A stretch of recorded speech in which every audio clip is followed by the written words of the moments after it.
अस्सलामुअलैकुम दोस्तों, आज मैं कोई कहानी सुनाने नहीं आया। आज मैं बस दिल की बात करने आया हूँ। आपने भी नोट किया होगा, YouTube खोलें तो हजारों वीडियोस आ जाती हैं। म्यूजिक, ड्रामे, हंसी मजाक, घंटों गुजर जाते हैं, पता ही नहीं चलता। लेकिन जैसे ही कोई इस्लामी वीडियो सामने आती है ना, तो दिल खुद ब खुद कहता है छोड़ो, बाद में देख लेंगे। दोस्तों, मैं ये बात किसी पर इल्जाम लगाकर नहीं कह रहा, मैं खुद को भी इसी फहरिस्त में शामिल करता हूँ, क्योंकि सच ये है, इस्लामी वीडियोस हमें वो बातें याद दिलाती हैं जिनसे हम भाग रहे होते हैं। नमाज, कुरान, मौत, आखिरत, और ये बातें दिल को हिला देती हैं।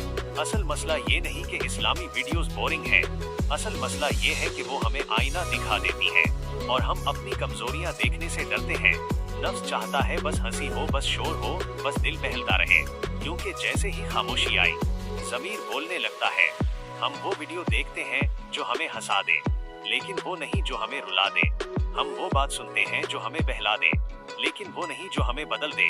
और इस्लामी बातें हमें बदलने आती हैं। दोस्तों, एक बात सोचो, अगर अल्लाह की बात वाकई बेअसर होती तो शैतान हमें उससे दूर रखने के लिए इतनी मेहनत क्यों करता?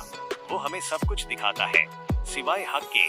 दोस्तों, मैं ये वीडियो किसी को जज करने के लिए नहीं बना रहा, मैं बस खुद को और आपको याद दिलाना चाहता हूँ, जो दिल आज अल्लाह की बात से भाग रहा है, कल वही दिल सुकून के लिए तरसेगा। अगर ये बात दिल तक पहुँची हो तो वीडियो को लाइक करें, शेयर करें और कमेंट में बस ये लिख दें, या अल्लाह हमारे दिलों को जिंदा कर दे। अल्लाह हम सबको हक सुनने और मानने की तौफीक दे। आमीन।